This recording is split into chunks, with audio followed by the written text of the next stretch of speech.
বিসমিল্লাহির রহমানির রহিম।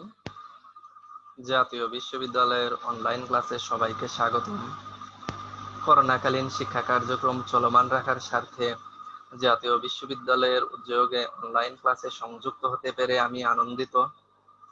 সবাইকে স্বাস্থ্যবিধি মেনে চলার আহ্বান জানাচ্ছি। আমি মোহাম্মদ আসাদুজ্জামান, প্রভাষক, রসায়ন বিভাগ, তেজগাঁও কলেজ, ঢাকা। জাতীয় বিশ্ববিদ্যালয়ের স্নাতক সম্মান প্রোগ্রামের রসায়ন বিষয়ের 242807 এই বিষয় কোডের নিউক্লিয় রসায়নের পদার্থের সাথে বিকিরণের আন্তঃক্রিয়া ও বিকিরণ শনাক্তকরণ এই অধ্যায়টি নিয়ে আজকে আলোচনা করব। আজকে আমাদের লেকচার নাম্বার 9। আমি আবারও সবাইকে স্বাগত জানাচ্ছি।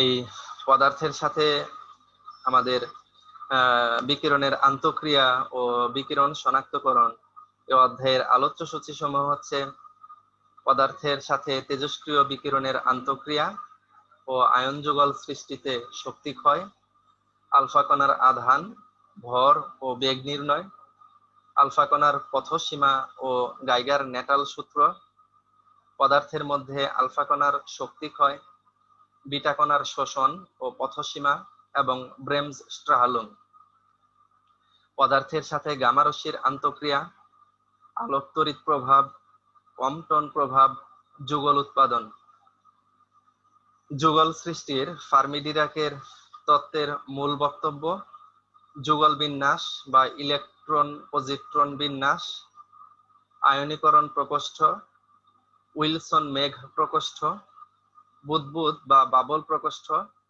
ও স্ফুলিঙ্গ প্রকোষ্ঠ, গাইগার মোলার কাউন্টার ও সমানুপাতিক কাউন্টার, স্ফুলিঙ্গায়ন প্রকোষ্ঠ ও সলিড স্টেট ডিটেক্টর।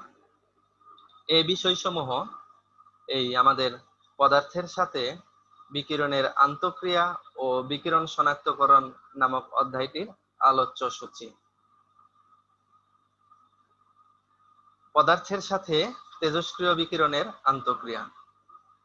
পদার্থের মধ্যে তেজস্ক্রিয় রশ্মি প্রবাহিত করা হলে সে পদার্থের অণু পরমাণুর অভ্যন্তরস্থ ইলেকট্রনীয় অঞ্চলে প্রভাব পড়ে বা আন্তঃক্রিয়ার সৃষ্টি হয়।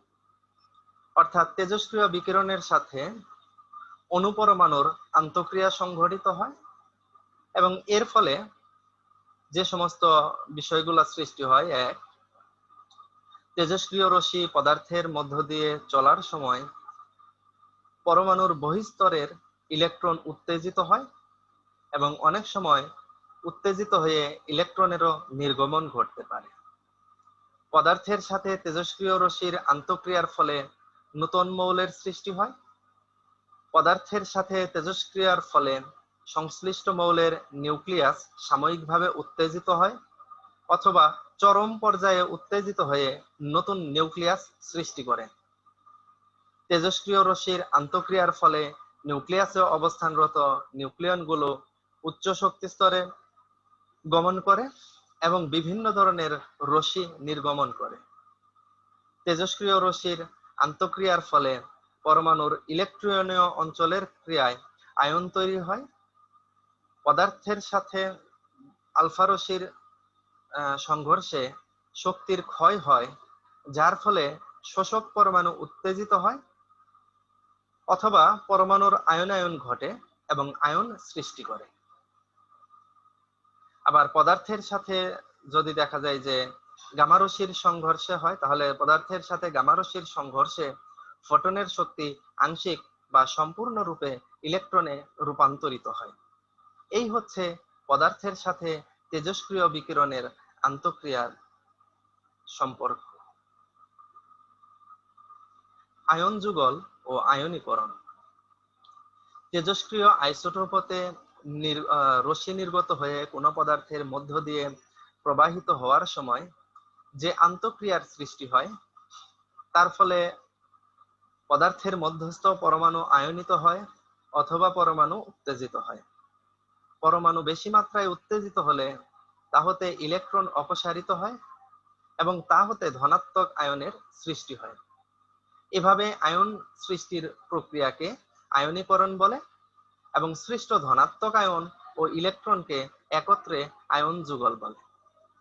অধিকাংশ ক্ষেত্রেই তেজস্ক্রিয় আইসোটোপ হতে নির্গত রশ্মিসমূহ পদার্থের সাথে তীব্র বেগে আন্তঃক্রিয়ায় অংশগ্রহণ করে, ফলে পরমাণু হতে ইলেকট্রন অপসারিত হতে যে পরিমাণ শক্তির প্রয়োজন হয় তা অপেক্ষা অনেক বেশি শক্তি পরমাণু গ্রহণ করে এবং এই অতিরিক্ত শক্তি ইলেকট্রনে তার গতিশক্তি হিসেবে ব্যবহৃত হয়।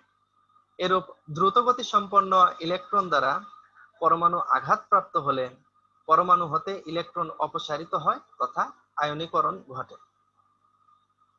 আয়নীকরণ দু প্রকার, প্রাথমিক আয়নীকরণ, গৌণ আয়নীকরণ। তেজস্ক্রিয় রশ্মির দ্বারা আয়নীকরণ অর্থাৎ তেজস্ক্রিয় রশ্মির দ্বারা যদি সরাসরি আয়নীকরণ ঘটে তাহলে সেটি হচ্ছে প্রাথমিক আয়নীকরণ।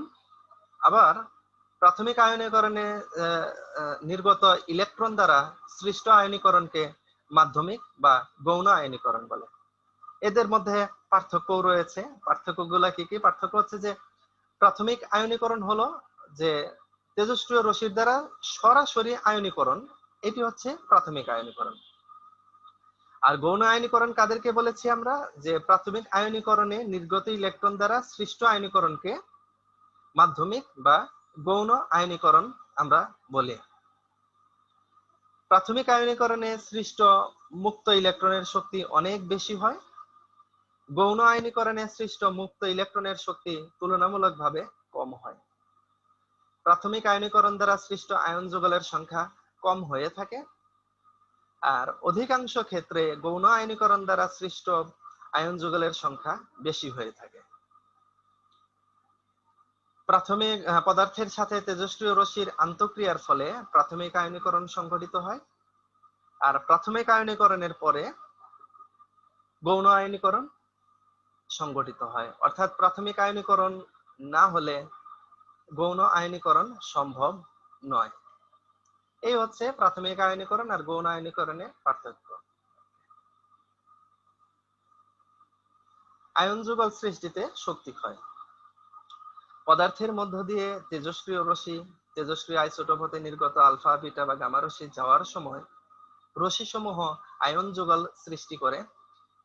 আলফা রশ্মি বা কণার শক্তি কয়েক মিলিয়ন ভোল্ট এবং বিটা রশ্মি বা কণার শক্তি কয়েক লাখ ইলেকট্রন ভোল্ট হতে কয়েক মিলিয়ন ভোল্ট হতে পারে। যেমন 1 মেগা ইলেকট্রন ভোল্ট শক্তি বিশিষ্ট একটি আলফা কণা বাতাসের মধ্য দিয়ে গমনকালে যদি প্রতিটি আয়ন যুগল সৃষ্টিতে গড়ে 35 মেগা ইলেকট্রন ভোল্ট শক্তি ব্যয় হয়, তবে সৃষ্ট আয়ন যুগলের সংখ্যা হবে 28,500টি। কিভাবে 28,500টি হয় আমরা দেখি।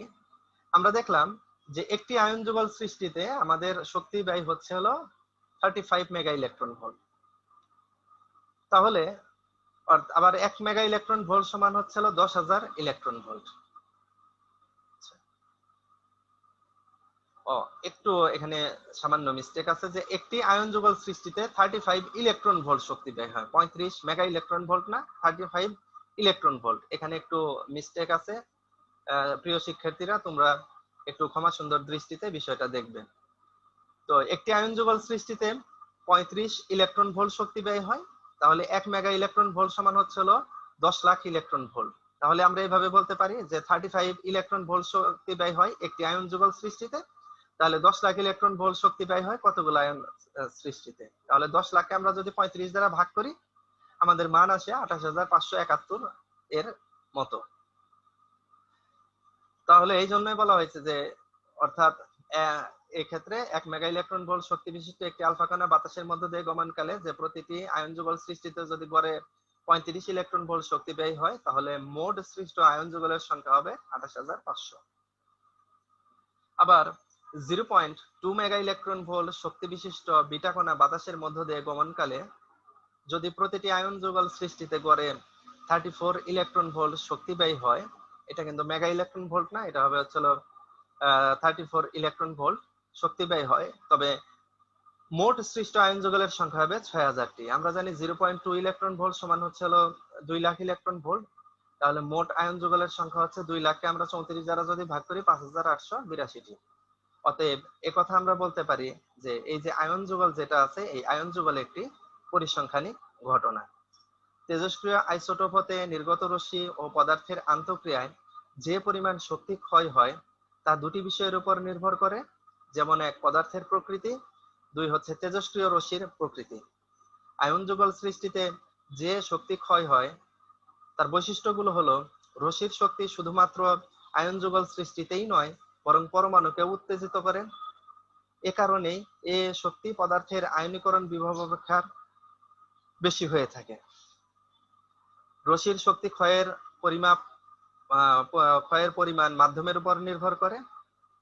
যেমন একটা এই যে বিভিন্ন আয়ন যুগল সৃষ্টিতে আমরা যদি ক্ষয়ের একটা তালিকা দেখি তাহলে দেখতে পারি এরকম যে মাধ্যম যদি হয় বাতাস, রশ্মি যদি হয় আলফা, তাহলে শক্তি ক্ষয়ের পরিমাণ হচ্ছে 35 ইলেকট্রন ভোল্ট। মাধ্যম যদি হয় হাইড্রোজেন, রশ্মি যদি হয় আলফা রশ্মি, তাহলে শক্তি ক্ষয়ের পরিমাণ হচ্ছে 63 ইলেকট্রন ভোল্ট। মাধ্যম যদি হয় মিথেন, রশ্মি যদি হয় আলফা রশ্মি, তাহলে শক্তি ক্ষয়ের পরিমাণ হচ্ছে 29.2 ইলেকট্রন ভোল্ট। একইভাবে বিটা রশ্মির ক্ষেত্রে মাধ্যম যদি হয় বাতাস, তাহলে শক্তি ক্ষয়ের পরিমাণ হবে হচ্ছে, অর্থাৎ বিটা রশ্মি ক্ষয়ের নির্গত শক্তির পরিমাণ হবে হলো 34 ইলেকট্রন ভোল্ট। মাধ্যম যদি হাইড্রোজেন হয় তাহলে বিটা রশ্মি ক্ষয়ের শক্তির পরিমাণ হবে 36.3 ইলেকট্রন ভোল্ট। আর মাধ্যম যদি হয় মিথেন তাহলে শক্তি ক্ষয়ের পরিমাণ হবে 27.3 ইলেকট্রন ভোল্ট। পদার্থের সাথে আন্তঃক্রিয়াজনিত অর্থাৎ আলফা কণা, যেটা এই আলফা কণার আমরা দেখব যে আলফা কণার বৈশিষ্ট্য। অধিকাংশ ক্ষেত্রেই দেখা যায় তেজস্ক্রিয় আইসোটোপ হতে নির্গত আলফা কণার শক্তি 4 মেগা ইলেকট্রন ভোল্ট থেকে 9 মেগা ইলেকট্রন ভোল্ট সীমার মধ্যে সীমাবদ্ধ থাকে। তো আমরা জানি ইলেকট্রন অপেক্ষা আলফা কণা 7000 গুণ ভারী। এ কারণে কোনো পদার্থের সাথে আলফা কণার আন্তঃক্রিয়া সংঘটিত হলে আলফা কণা কোনো দিক পরিবর্তন না করে সোজা চলে যায়। আবার আমরা জানি কঠিন ও তরল পদার্থের অণুসমূহের আন্তঃআণবিক দূরত্ব অনেক কম এবং গ্যাসীয় পদার্থের আন্তঃআণবিক দূরত্ব অনেক বেশি। এ কারণে কঠিন ও তরল পদার্থের সাথে আলফা কণার আন্তঃক্রিয়ার সম্ভাবনা খুব বেশি, কিন্তু গ্যাসীয় পদার্থের সাথে আন্তঃক্রিয়ার সম্ভাবনা খুব কম। বিষয়টাকে আবার বলছি, যেখানে দেখা যায় যে কঠিন ও তরল পদার্থের অণুগুলা খুব কাছাকাছি থাকে, এক্ষেত্রে অণুসমূহের ভিতরে আন্তঃআণবিক দূরত্ব অনেক কম, এবং গ্যাসীয় পদার্থের ক্ষেত্রে দেখা যায় যে আন্তঃআণবিক দূরত্ব অনেক বেশি। এই কারণে কঠিন আর তরল পদার্থের সাথে আলফা কণার আন্তঃক্রিয়ার সম্ভাবনা খুব বেশি থাকে, কিন্তু তরল পদার্থের সাথে আন্তঃক্রিয়ার সম্ভাবনা খুব কম থাকে। বিজ্ঞানী রাদারফোর্ড ও গাইগার সর্বপ্রথম আলফা কণার আধান নির্ণয় করেন। আলফা কণার ভর 6.32 × 10⁻⁻24 গ্রাম। আলফা কণার পারমাণবিক ভর হিলিয়ামের পারমাণবিক ভর সমান এবং এরা 2 ইলেকট্রনীয় একক ধনাত্মক আধান বহন করে। এগুলো ধনাত্মক হিলিয়াম আয়ন থেকে অভিন্ন। আলফা কণার বৈশিষ্ট্য যদি আমরা দেখি তাহলে দেখবো যে আলফা কণার কি কি বৈশিষ্ট্য রয়েছে, যে কঠিন বা তরল পদার্থের মধ্য দিয়ে, অর্থাৎ আলফা কণার যে বৈশিষ্ট্য যে কঠিন বা তরল পদার্থের মধ্য দিয়ে এই পথসীমার মান খুব কম। 2, গ্যাসের মধ্যে সাধারণত আলফা কণার পথসীমা অপেক্ষাকৃত অনেক বেশি হয়, কারণ গ্যাসের ঘনত্ব খুব কম। 3, গ্যাসীয় পদার্থের ক্ষেত্রে আলফা কণার পথসীমা চাপ এবং তাপমাত্রার উপর নির্ভর করে। 4, চাপ বৃদ্ধির সঙ্গে পথসীমা কম হয়, কিন্তু তাপমাত্রা বৃদ্ধি করলে পথসীমাও বৃদ্ধি পায়। 5, কোন নির্দিষ্ট বস্তুর মধ্যে আলফা কণার পথসীমা কণাগুলোর প্রাথমিক বেগ বা গতিশক্তির উপর নির্ভর করে, সেজন্য সঠিকভাবে আলফা কণার পথসীমা পরিমাপ করলে তাদের প্রাথমিক বেগ বা গতিশক্তি পাওয়া যায়। এই হচ্ছে আলফা কণার বৈশিষ্ট্য সমূহ। বিটা কণা। বিটা কণা হচ্ছে যে তেজস্ক্রিয় পদার্থ হতে মিশ্রিত নির্দিষ্ট শক্তি সম্পন্ন আলফা কণার সুনির্দিষ্ট পথসীমা থাকে। তেজস্ক্রিয় উৎস থেকে নির্গত হবার পর, অর্থাৎ উৎস থেকে নির্গত হবার পর আলফা কণাগুলো একটি নির্দিষ্ট দূরত্ব ভ্রমণ করতে পারে, তারপর সেগুলো শক্তিহীন হয়ে পড়ে এবং পদার্থের অভ্যন্তরে শোষিত হয়। বিটা কণাগুলোও পদার্থের অভ্যন্তরে শক্তি ক্ষয় করতে পারে। খুব হালকা হওয়ায় পারমাণবিক ইলেকট্রনের সঙ্গে সংঘাতের ফলে বিটা কণাগুলো খুব সহজেই প্রক্ষিপ্ত হয়। তাছাড়া প্রতি সংঘাতে এরা অনেক শক্তি হারায়। সেজন্য একই প্রাথমিক শক্তি সম্পন্ন বিভিন্ন বিটা কণার ভ্রমণ পথের মধ্যে এরূপ সংঘাতের যথেষ্ট পার্থক্য থাকে। অর্থাৎ বিটা কণার পথসীমার মানচ্যুতি যেটা আলফা কণার তুলনায় অনেক বেশি। উপরোক্ত দুটি কারণে এবং আদি শক্তির সমতার অভাবে বিটা কণার পথসীমা আলফা কণার মতো সুনির্দিষ্ট হয় না। আবার নির্দিষ্ট উচ্চতম শক্তি সম্পন্ন বিটা কণাগুলোর মোটামুটি ভাবে নির্দিষ্ট পথসীমা পাওয়া যায়। তেজস্ক্রিয় পদার্থ হতে বিটা কণাগুলো বিভিন্ন শক্তি সহকারে নির্গত হয়। যদি বিভিন্ন বেধ সম্পন্ন কোনো শোষক ভেদ করে নির্গত বিটা কণার সংখ্যা গণনা করা হয়, তাহলে শোষক পদার্থের বেধ বৃদ্ধির সঙ্গে উক্ত সংখ্যা প্রায় সূচক অনুযায়ী হ্রাস পায়। শোষক পদার্থের উপরে আপতিত বিটা কণার প্রাথমিক শক্তির সমতার অভাব এবং শোষক পদার্থের মধ্যে তাদের বিক্ষেপ প্রধানত দুই কারণেই উপরোক্ত প্রকার পরিবর্তন ঘটে। বেধ বৃদ্ধির সঙ্গে শোষক থেকে নির্গত বিটা কণার সংখ্যা হ্রাস পেতে থাকে এবং অবশেষে বেধের একটি নির্দিষ্ট মানের পর আর কোনো বিটা কণা শোষক পদার্থ ভেদ করে নির্গত হতে পারে না। শোষক পদার্থের ভেদের এই নির্দিষ্ট মানকে আপতিত উচ্চতম শক্তিসম্পন্ন বিটা কণার পথসীমা হিসেবে ধরা যেতে পারে। এই হচ্ছে বিটা কণা। ব্রেমস-স্ট্রাহলুং। বিটা কণা নিউক্লিয়াসের পাশ দিয়ে অতিক্রমকালে কুলম্বীয় বলের কারণে ইলেকট্রনের দেখা যায় যে সরণ ঘটে, অর্থাৎ ইলেকট্রনটার সরণ ঘটবে এবং এর ফলে তড়িৎচুম্বকীয় রশ্মি নির্গত হয়। এটি ব্রেমস-স্ট্রাহলুং। আমরা যদি চিত্র দেখি তাহলে দেখব যে বিটা কণা এই নিউক্লিয়াসের কাছ দিয়ে অতিক্রমকালে ইলেকট্রনের সরণের ফলে তড়িৎচুম্বকীয় রশ্মি নির্গত হয়েছে। এই ঘটনাটার নাম হচ্ছে ব্রেমস-স্ট্রাহলুং। এই ব্রেমস-স্ট্রাহলুং এর আমরা যদি বৈশিষ্ট্যগুলো দেখি তাহলে দেখবো যে ব্রেমস-স্ট্রাহলুং এর কি কি বৈশিষ্ট্য রয়েছে। ব্রেমস-স্ট্রাহলুং এর বৈশিষ্ট্য হচ্ছে যে ব্রেমস-স্ট্রাহলুং রশ্মি অপসারণের মাধ্যমেও বিটা কণা শক্তি হারায়। ব্রেমস-স্ট্রাহলুং এক ধরনের তড়িৎচুম্বকীয় রশ্মি। এক্স রশ্মি যন্ত্র হতে ব্রেমস-স্ট্রাহলুং প্রক্রিয়ার মাধ্যমেই এক্স রশ্মির অবিচ্ছিন্ন বর্ণালী উৎপন্ন করা যায়। বিটা কণার শক্তি যত বেশি হবে এবং পদার্থের পারমাণবিক সংখ্যা যত বেশি হবে, ব্রেমস-স্ট্রাহলুং এর পরিমাণও তত বেশি হবে। যেমন 1 মেগা ইলেকট্রন ভোল্ট শক্তি সম্পন্ন বিটা কণা কম পারমাণবিক ভরের ইলেকট্রনের পাশ দিয়ে অতিক্রমকালে, অ্যালুমিনিয়ামের পাশ দিয়ে অতিক্রমকালে 1% শক্তি ব্রেমস-স্ট্রাহলুং হিসেবে এবং 99% আয়নীকরণে ব্যবহৃত হয়। আবার এই 1 মেগা ইলেকট্রন ভোল্ট শক্তি সম্পন্ন বিটা কণায় উচ্চ পারমাণবিক সংখ্যা বিশিষ্ট মৌল লেডের পাশ দিয়ে অতিক্রমকালে 10% শক্তি ব্রেমস-স্ট্রাহলুং হিসেবে এবং 90% আয়নীকরণে ব্যবহৃত হয়। আবার 7 মেগা ইলেকট্রন ভোল্ট শক্তি সম্পন্ন বিটা কণা লেডের পাশ দিয়ে অতিক্রমকালে 55% শক্তি ব্রেমস-স্ট্রাহলুং হিসেবে এবং 55% শক্তি আয়নীকরণে ব্যবহৃত হয়।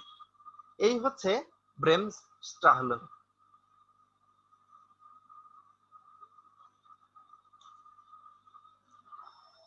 আলফা কণার পথসীমা ও বিটা কণার পথসীমার মধ্যে পার্থক্য। তেজস্ক্রিয় পদার্থ হতে নিঃসৃত নির্দিষ্ট শক্তি সম্পন্ন আলফা কণা, এই আলফা কণার দেখা যায় যে সুনির্দিষ্ট পথসীমা থাকে, অর্থাৎ উৎস থেকে নিঃসৃত হবার পর আলফা কণাগুলো একটি নির্দিষ্ট দূরত্ব পর্যন্ত ভ্রমণ করতে পারে। আর বিটা কণার ক্ষেত্রে হচ্ছে যে তেজস্ক্রিয় পদার্থ হতে নিঃসৃত নির্দিষ্ট শক্তি সম্পন্ন বিটা কণার সুনির্দিষ্ট পথসীমা থাকে না। আলফা কণার ক্ষেত্রে পথসীমার মানচ্যুতি অনেক কম, আর বিটা কণার ক্ষেত্রে পথসীমার মানচ্যুতি অনেক বেশি। একই শক্তি সম্পন্ন আলফা কণার তুলনায় বিটা কণার পথসীমা বেশি হয়, একই শক্তি সম্পন্ন বিটা কণার তুলনায় আলফা কণার পথসীমা কম হয়।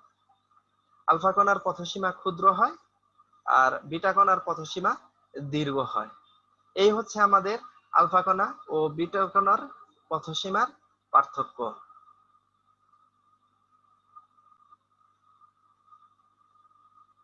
গামা রশ্মি।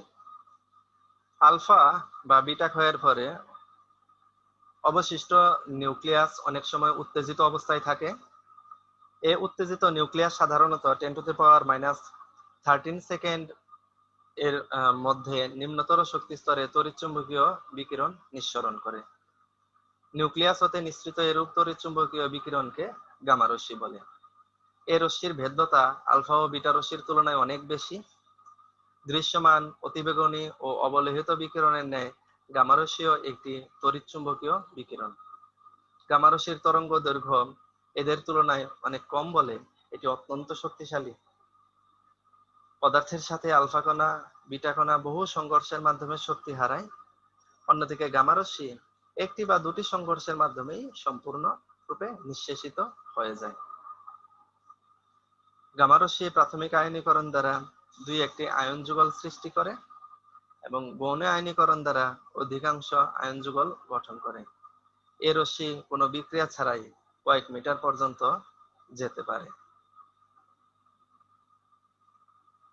আলোক তড়িৎ প্রভাব। গামারশ্মি কোনো পরমাণুতে সম্পূর্ণরূপে শোষিত হওয়ায় তারা উত্তেজিত হয়। ফলে শোষিত পরমাণুর আয়নীকরণ শক্তির চেয়ে ফলে শোষিত শক্তি পরমাণুর আয়নীকরণ শক্তির চেয়ে বেশি হয় বলে পরমাণু হতে একটি ইলেকট্রন ছিটকে পড়ে। এই ঘটনাকে আলোক তড়িৎ প্রভাব বলা হয় এবং ছিটকে পড়া ইলেকট্রনকে আলোক ইলেকট্রন বা ফটো ইলেকট্রন বলে। গামারশ্মির শক্তি অত্যন্ত কম হলে আলোক তড়িৎ প্রভাব কার্যকর হয়। এক্ষেত্রে গামারশ্মির সম্পূর্ণ শক্তি পরমাণু দ্বারা শোষিত হয় এবং গামারশ্মির সাথে পদার্থে সংঘর্ষ অত্যন্ত গুরুত্বপূর্ণ। আলোক তড়িৎ প্রভাবে নির্দিষ্ট উচ্চ পারমাণবিক সংখ্যা সম্পন্ন পদার্থের ক্ষেত্রে নিম্ন শক্তির গামারশ্মি শক্তি হারায়। নিম্ন পারমাণবিক সংখ্যা সম্পন্ন পদার্থের ক্ষেত্রে গামারশ্মি প্রধানত আলোক তড়িৎ ক্রিয়া দ্বারা শক্তি ক্ষয় করে। প্রাকৃতিক তেজস্ক্রিয় পদার্থ হতে নিঃসৃত গামারশ্মির ক্ষেত্রে আলোক তড়িৎ প্রভাব গুরুত্বপূর্ণ। এই হচ্ছে আমাদের আলোক তড়িৎ প্রভাব। এরপরে আমরা চলে যাব হচ্ছে আউগার প্রভাব।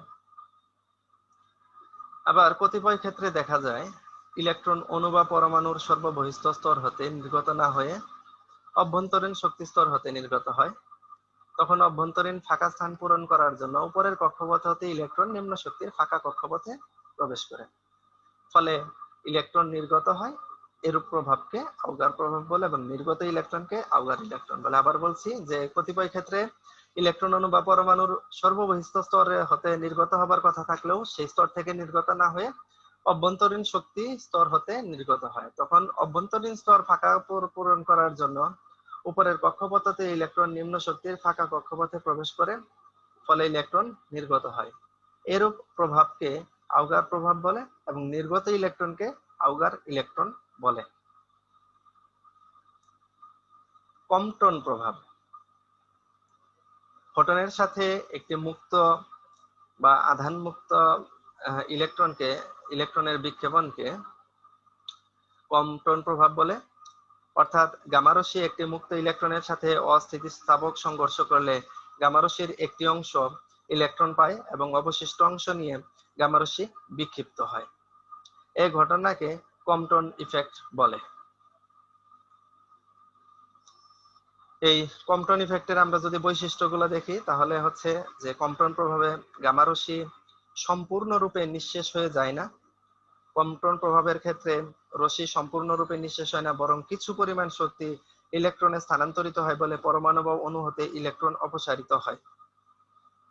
গামারশ্মি একটি মুক্ত ইলেকট্রনের সাথে অস্থিতিস্থাপক সংঘর্ষ সৃষ্টি করলে গামারশ্মির একটি অংশ ইলেকট্রন পায় এবং অবশিষ্ট অংশ নিয়ে গামারশ্মি বিক্ষিপ্ত হয়। গামারশ্মি মধ্যম হলে কম্পটন প্রভাব কার্যকর হয়। এক্ষেত্রে গামারশ্মির সম্পূর্ণ শক্তি অণু বা পরমাণু দ্বারা শোষিত হয় এবং গামারশ্মির সাথে সংশ্লিষ্ট পদার্থের দেখা যায় সংঘর্ষ বা সংস্পর্শ গুরুত্বপূর্ণ। 0.26 থেকে 0.2.5 মেগা ইলেকট্রন ভোল্ট শক্তি সীমার মধ্যে গামারশ্মি প্রধানত কম্পটন প্রক্রিয়ার দ্বারা শক্তি ক্ষয় করে। প্রাকৃতিক পদার্থ নিঃসৃত গামারশ্মির ক্ষেত্রে কম্পটন প্রভাব গুরুত্বপূর্ণ। নিম্ন পারমাণবিক সংখ্যা সম্পন্ন পদার্থের ক্ষেত্রে 0.05 মেগা ইলেকট্রন ভোল্ট থেকে 15 মেগা ইলেকট্রন ভোল্ট পর্যন্ত বিস্তৃত শক্তি সীমার মধ্যে গামারশ্মি প্রধানত কম্পটন প্রক্রিয়ার দ্বারা শক্তি ক্ষয় করে।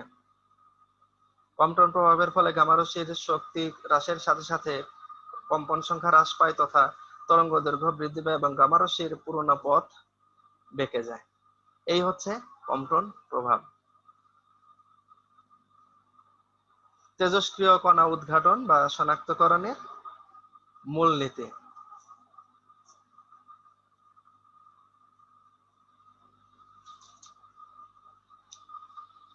কণা সাধারণত দুই ধরনের হয়ে থাকে। তো এটা যাওয়ার পূর্বে আগে একটু বলি যে তেজস্ক্রিয় পরমাণু হতে আলফা, বিটা বা গামা রশ্মি, তারপরে নিউট্রন ইত্যাদি নির্গত হয়। এ সকল রশ্মি পর্যালোচনায় অর্থাৎ শনাক্তকরণ ও পরিমাপ এর জন্য যে যন্ত্রাদি ব্যবহার করা হয় তাদেরকে ডিটেক্টর বা নির্ণায়ক বলে। কোন নমুনার তেজস্ক্রিয় নমুনা কর্তৃক নিঃসৃত রশ্মির শনাক্তকরণ ও তার পরিমাপের উপর তেজস্ক্রিয়তার শনাক্তকরণ ও পরিমাপ করা হয়। তেজস্ক্রিয়তা শনাক্তকরণ ও পরিমাপনের মূল ভিত্তি হলে আয়নীকরণ। তো এই যে তেজস্ক্রিয় কণা উদ্ঘাটন বা শনাক্তকরণের যে মূলনীতি, সেটা হচ্ছে যে কণা সাধারণত আমরা বলছি দুই প্রকার হয়ে থাকে। একটি হচ্ছে হলো আহিত কণা আর একটি হচ্ছে অনাহিত কণা। আহিত কণার ভিতরে রয়েছে হলো বিটা কণা, প্রোটন, আলফা কণা, ডিউটেরন, ভারী আয়ন, ফিশন খণ্ড প্রভৃতি। আর অনাহিত কণার মধ্যে আছে হলো গামা রশ্মি, নিউট্রন, নিউট্রিনো প্রভৃতি। আহিত কণা শনাক্তকরণ যদি দেখা হয় তাহলে আহিত কণা শনাক্তকরণের ক্ষেত্রে নিম্নরূপ নিয়ম অনুসৃত হয়। 1. প্রথমে সংশ্লিষ্ট পরমাণুর নিউক্লিয় বিকিরণ প্রকোষ্ঠের মধ্যে প্রবেশ করানো হয়, ফলে তা কতিপয় গ্যাসীয় অণু ও পরমাণুকে আয়নিত করে আয়ন যুগলের সৃষ্টি করে। খ. অতঃপর তড়িৎদ্বারদ্বয়ের মধ্যে প্রযুক্ত বৈদ্যুতিক ক্ষেত্র বিপরীত চার্জযুক্ত আয়নসমূহকে আকর্ষণ করে। এতে বর্তনীতে ক্ষুদ্র বিদ্যুৎ প্রবাহের সৃষ্টি হয়, যা রোধের মধ্য দিয়ে বৈদ্যুতিক যন্ত্রের সাহায্যে পরিমাপ করা যায়। অনাহিত কণা শনাক্তকরণ। অনাহিত কণাসমূহ নিজেরা প্রত্যক্ষভাবে আয়নায়ন করতে পারে না বলে এদেরকে শনাক্তকরণের জন্য মধ্যবর্তী কোনো বিক্রিয়ার মাধ্যমে আহিত কণায় রূপান্তরিত করে পূর্বের মূলনীতি যেটা আছে, অর্থাৎ এই আহিত কণা শনাক্তকরণের যে মূলনীতি আছে, এই মূলনীতির সাহায্যে এদেরকে শনাক্ত করা যায়। তো এভাবেই তেজস্ক্রিয় কণাকে শনাক্ত করা যায়। আয়নীকরণ প্রকোষ্ঠ। এই যে আয়নীকরণ প্রকোষ্ঠের আমরা গঠনটা যদি দেখি তাহলে দেখবো যে প্রকোষ্ঠে সাধারণত একটি ধাতব সিলিন্ডার, যেটাকে সি ধরা হয়েছে, এর অক্ষ বরাবর একটি সাধারণ ধাতব তার ডব্লিউ যুক্ত থাকে, যা ইলেকট্রোড হিসেবে কাজ করে। ধাতব সিলিন্ডারটি অন্য ইলেকট্রোড হিসেবে কাজ করে এবং এটি ব্যাটারির এক প্রান্তের সাথে সংযুক্ত থাকে। ধাতব সিলিন্ডার ও ধাতব তারের মধ্যবর্তী স্থানে বাতাস, carbon die oxide, nitrogen, argon বা মিথেন গ্যাস রাখা হয়। ধাতব সিলিন্ডার ও ধাতব তারের মধ্যে তড়িৎ বিভব 100 থেকে 400 ভোল্ট প্রয়োগ করা হয়। শূন্য স্থানে বাতাস, carbon die oxide, nitrogen, argon বা মিথেন গ্যাস রাখা হয়। এর কার্যপ্রণালীগুলো যদি দেখা হয় তাহলে কার্যপ্রণালী হচ্ছে যে কোনো শক্তিশালী কণা ধাতব সিলিন্ডারের মধ্যে প্রবেশ করালে গ্যাস আয়নিত হয়ে আয়ন যুগলের সৃষ্টি করে, যা বিপরীত আধানযুক্ত ইলেকট্রোডের দিকে ধাবিত হয়। ইলেকট্রোড দুটির অর্থাৎ ধাতব সিলিন্ডার ও ধাতব তার ভোল্টেজ এমন ভাবে থাকে যে আয়ন সমূহের পুনর্সংযুক্তি ঘটে না এবং ইলেকট্রন সমূহ তারের গতিপথে নতুন আয়ন যুগল সৃষ্টি করতে পারে। ফলশ্রুতিতে ইলেকট্রোড দুইটির উপর সংগৃহীত চার্জের সর্বমোট পরিমাণ কণা কর্তৃক সৃষ্ট সকল আয়ন যুগলের পরস্পর সমান হয়। এদের প্রয়োগ, সুবিধা এবং অসুবিধাগুলো যদি দেখা যাক, এদের প্রয়োগ হচ্ছে আলফা কণা বা তীব্র গতি সম্পন্ন প্রোটনের সংখ্যা নির্ণয় করতে আয়নীকরণ প্রকোষ্ঠ ব্যবহৃত হয়। বিটা কণার সংখ্যা নির্ণয় করতে এ প্রকোষ্ঠ ব্যবহৃত হয়, তবে এ ক্ষেত্রে এ প্রকোষ্ঠের সাথে অতিরিক্ত যন্ত্র সংযুক্ত করতে হয়। প্রকোষ্ঠের মধ্যে প্রতি সেকেন্ডে মোট কত আয়ন সৃষ্টি হবে তা নির্ণয় এবং তেজস্ক্রিয় বিকিরণজাত একটি মাত্র কণা গণনা যন্ত্র হিসেবেও এ প্রকোষ্ঠের ভূমিকা যথেষ্ট গুরুত্ব রয়েছে। স্বাস্থ্য, পদার্থবিদ্যা ও বিকিরণ নিরোধের কাজে এটি গুরুত্বপূর্ণ ভূমিকা রাখে। বিকিরণ উৎস ক্রমাঙ্কন ও সেলিব্রেশন এ প্রকোষ্ঠ ব্যবহৃত হয়। পাতলা মৌলের নিউক্লিয়াস সমূহ পরীক্ষা করতে আয়নীকরণ প্রকোষ্ঠ ব্যবহৃত হয়। আর সুবিধাগুলো যদি দেখি, আয়নীকরণ প্রকোষ্ঠের মূল গঠন প্রণালী বেশ সরল প্রকৃতির। আয়নীকরণ প্রকোষ্ঠের ক্ষেত্রে বিদ্যুৎ স্পন্দনের মাত্রার পরিমাণ কণা কর্তৃক সৃষ্ট আয়ন যুগলের সংখ্যা ও কণা শক্তির উপর নির্ভরশীল। এ কারণে এ প্রকোষ্ঠের সাথে বিদ্যুৎ স্পন্দনের মাত্রা বিশ্লেষক সংযুক্ত করে আলফা কণার গতিশক্তি বের করা যায়। যে সকল নমুনা হতে বিভিন্ন শক্তির আলফা কণা নির্গত হয় তাদের প্রত্যেককে পৃথক পৃথকভাবে গণনা করার ক্ষেত্রে আয়নীকরণ প্রকোষ্ঠ ভূমিকা পালন করে। আর অসুবিধাগুলো যদি দেখি, আয়নীকরণ প্রকোষ্ঠের মূল গঠন প্রণালী যেটা, এটা বেশ হলো যে সরল প্রকৃতির বটে, কিন্তু এর আনুষঙ্গিক যন্ত্রের দাম অনেক বেশি। এটি একটি ব্যয়বহুল প্রকোষ্ঠ। আয়নীকরণ প্রকোষ্ঠের মূল যন্ত্র সজ্জার সাহায্যে বিটা কণা নির্ণয় করা যায় না, তবে এর সাথে অন্য যন্ত্র সংযুক্ত করতে হয়। বিটা রশ্মি ও গামা রশ্মি যথেষ্ট আয়ন উৎপন্ন করে না বলে আয়নীকরণ প্রকোষ্ঠের মাধ্যমে এদের নির্ণয় করা বা উদ্ঘাটন করা যায় না। এই হচ্ছে আয়নীকরণ প্রকোষ্ঠের গঠন, কার্যপ্রণালী, সুবিধা, অসুবিধা ও প্রয়োগ সমূহ। এরপরে আসবে হলো গাইগার মুলার কাউন্টার। গাইগার মুলার কাউন্টার একটি কপারের মোটা চোঙাকৃতির টিউব সি দিয়ে তৈরি, যার সাধারণ দৈর্ঘ্য 10 সেন্টিমিটার থেকে 50 সেন্টিমিটার এবং প্রস্থচ্ছেদ 1 থেকে 5 সেন্টিমিটার। অপর এই কপারের মোটা চোঙাকৃতির টিউব সি এর বরাবর অক্ষ বরাবর একটি ধাতব তার ডব্লিউ থাকে। এই তারটি ইস্পাত বা অ্যালুমিনিয়াম বা টাংস্টেন দ্বারা তৈরি। ধাতব তারটির সাথে টিউবটির কোনরূপ সংযোগ থাকে না। দেখা গেছে বাহিরের একটি কাচের চোঙ, যা ধাতব তারটিকে যথাস্থানে রাখতে সাহায্য করে। আচ্ছা, তারপরে হচ্ছে যে চোঙের এক পাশে পাতলা অভ্রের পর্দা দ্বারা একটি জানালা থাকে, যা দ্বারা আয়নায়নকারী কণা কাউন্টারের ভিতরে প্রবেশ করে। গাইগার মুলার কাউন্টারের ভিতর খুব স্বল্প চাপে বায়ু বা হাইড্রোজেন কণা বা গ্যাস মিশ্রণ রাখতে হয়। খুব সম্প্রতিকালে 1 সেন্টিমিটার হতে 0.1 সেন্টিমিটার পারদ চাপে ব্রোমিন বাষ্প ব্যবহার করা হয়েছে। এই গাইগার মুলার কাউন্টারগুলোর যদি আমরা বৈশিষ্ট্যগুলো দেখি, তাহলে বৈশিষ্ট্য দেখবো যে গাইগার মুলার কাউন্টার একটি উচ্চ সুবেদী গ্যাসপূর্ণ কাউন্টার। গাইগার মুলার কাউন্টার ভোল্টেজ অঞ্চলে কাজ করে। গণনাকার গ্যাসের মধ্যে একটি মাত্র আয়ন যুগল উৎপন্ন হলেও তা নির্দেশ করার মতো সুবেদিতা গাইগার মুলার কাউন্টারে থাকে।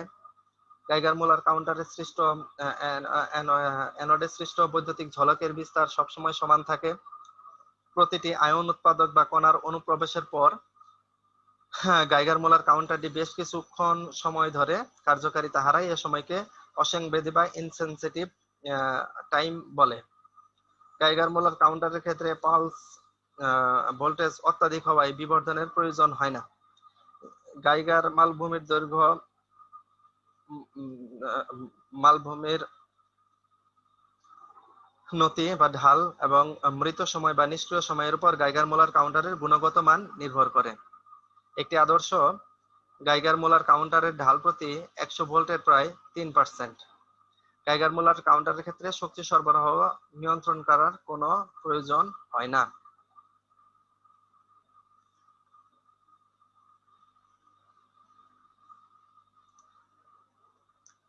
এরপরে আমরা আসবো হচ্ছে গাইগার মুলার কাউন্টারের প্রয়োগ সমূহ, অর্থাৎ গাইগার মুলার কাউন্টারের সুবিধা, অসুবিধা এবং প্রয়োগ সমূহ। তেজস্ক্রিয় বস্তু কর্তৃক খালি চোখে অদৃশ্যমান এবং মানুষের শরীরের জন্য ক্ষতিকর উপপারমাণবিক বা অবপারমাণবিক বা সাব অ্যাটমিক কণা শনাক্তকরণে ও রেকর্ডে গাইগার মুলার কাউন্টার গুরুত্বপূর্ণ ভূমিকা পালন করে। তারপরে হচ্ছে যে নিউট্রনের মতো চার্জহীন কণাসমূহকেও শনাক্ত ও গণনাকরণে এই কাউন্টারের গুরুত্ব অপরিসীম। গাইগার মুলার কাউন্টারের একটি গুরুত্বপূর্ণ প্রয়োগ হলো তেজস্ক্রিয় বস্তু হতে প্রতি সেকেন্ডে নির্গত আলফা কণার সংখ্যা গণনাকরণ। আর এর সুবিধাগুলো যদি আমরা দেখি, যে গাইগার মুলার কাউন্টারের সুবিধাগুলো কোন কোন জায়গাতে, গাইগার মুলার কাউন্টারে আয়ন যুগলের অভ্যন্তরীণ বৃদ্ধির পরিমাণ খুব বেশি, ফলে বিদ্যুৎ স্পন্দন বোঝার জন্য বাহ্যিক শক্তি বৃদ্ধির প্রয়োজন হয় না। গাইগার মুলার কাউন্টারের যন্ত্র সজ্জা অপেক্ষাকৃত সহজ। এই কাউন্টার অপেক্ষাকৃত ছোট বলে একে সহজে স্থানান্তর করা যায়। গাইগার মুলার কাউন্টারের সামগ্রিক যন্ত্রের মূল্য অল্প। এটা হচ্ছে গাইগার মুলার কাউন্টারের, আমরা যদি বলে যে গাইগার মুলার কাউন্টারের সুবিধা সমূহ। এরপর আমরা যদি দেখি যে গাইগার মুলার কাউন্টারের অসুবিধাগুলো কি কি রয়েছে, যে গাইগার মুলার কাউন্টারের ক্ষেত্রে বিদ্যুৎ স্পন্দনের উচ্চতা আয়ন সংখ্যার উপর নির্ভর করে না, বলে এর সাহায্যে কোন কণার দেখা যায় যে এর সাহায্যে কোন কণার শক্তি কি বলে যে শক্তি নির্ণয় করা যায় না। গাইগার মুলার কাউন্টারের মৃত সময় বেশি বলে এর গণনা হার নিম্ন। এই কাউন্টারের ক্ষেত্রে পালস ভোল্টেজ অত্যাধিক হওয়ায় নিম্নরূপ দুটি অসুবিধার সৃষ্টি হয়, যেমন এক, নিষ্ক্রিয় সময় বেশি, দুই, ধনাত্মক আয়নগুলোর শক্তি এতই উচ্চ হয় যে তারা পরে নতুন আয়ন যুগল তৈরি করতে পারে না, ফলে পরীক্ষা কার্য এতটা কার্যকর হয় না। গাইগার মুলার কাউন্টারের সাহায্যে নিম্ন শক্তির বিকিরণ শনাক্ত করা যায় না। মসবার ক্রিয়া ব্যাখ্যা করার ক্ষেত্রে গাইগার মুলার কাউন্টার কোনরূপ ভূমিকা পালন করে না। এই হলো গাইগার মুলার কাউন্টারের প্রয়োগ, সুবিধা এবং অসুবিধা সমূহ। আরেকটি আছে, সেটি আছে হলো যে স্ফুলিং আয়ন কাউন্টার বা সিন্টেলেশন কাউন্টার। আর সিন্টেলেশন কাউন্টারের যেটাই যে দেখি আমরা যে সিন্টেলেশন কাউন্টারও এই গাইগার মুলার কাউন্টারের মতন আরেকটি কাউন্টার, তবে এই দুইজনের ভিতরে দেখা যায় যে অনেকটাই পার্থক্য আছে। গাইগার মুলার কাউন্টারে যন্ত্রসজ্জা এবং অপেক্ষাকৃত সহজ, আর সিন্টেলেশন কাউন্টার যেটা এটার হলো যন্ত্রসজ্জা তুলনামূলকভাবে অনেক জটিল। গাইগার মুলার কাউন্টারের ক্ষেত্রে দেখা গেছে যে সামগ্রিক যন্ত্রের মূল্য অল্প, আর সিন্টেলেশন কাউন্টার যেটা এটার মূল্য অনেক ব্যয়বহুল। গাইগার মুলার কাউন্টারের ক্ষেত্রে অভ্যন্তরীণ কার্যক্রম পদার্থের অবস্থা সাধারণত গ্যাসীয় হয়ে থাকে, আর সিন্টেলেশন কাউন্টারের ক্ষেত্রে অভ্যন্তরীণ কার্যক্রম পদার্থের অবস্থা সাধারণত কঠিন হয়ে থাকে। এরকম অনেকগুলা তফাৎ রয়েছে। তো এই ছিল আমাদের আজকের পড়া। আজকে আমরা দেখলাম যে কি কি বিষয়গুলো আমরা দেখলাম, আমরা যদি আরেকবারই করি তাহলে দেখেছি যে বিষয়গুলো আমরা এখন পর্যন্ত পড়ে এসেছি: পদার্থের সাথে তেজস্ক্রিয় বিকিরণের আন্তঃক্রিয়া, তারপরে আয়ন যুগল ও আয়নীকরণ, প্রাথমিক আয়নীকরণ, গৌণ আয়নীকরণ, আয়ন যুগল সৃষ্টিতে শক্তি ক্ষয়, আলফা কণা, তারপরে হলো আলফা কণার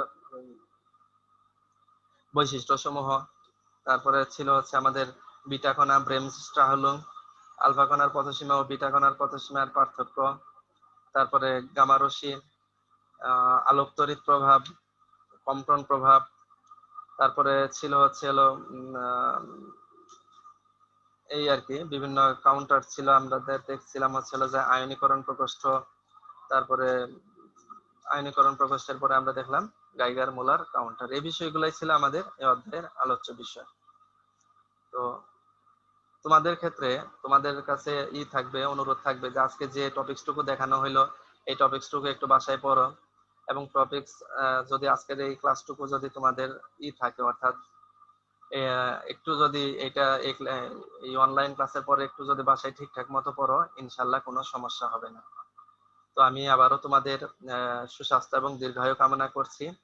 তোমরা ভালো থাকো, সুস্থ থাকো, নিরাপদে থাকো, এবং এই করোনাকালীন দুর্যোগের মুহূর্তে তোমরা নিরাপদ দূরত্ব, সামাজিক দূরত্ব মেনে চলো, বাসায় থাকো, বাসায় থেকে পড়াশোনা করো। সকলের সুস্বাস্থ্য এবং দীর্ঘায়ু কামনা করছি। অনলাইন ক্লাসে অংশগ্রহণ করায় সবাইকে অসংখ্য ধন্যবাদ। আজকের মতো এখানেই শেষ করছি। আল্লাহ হাফেজ।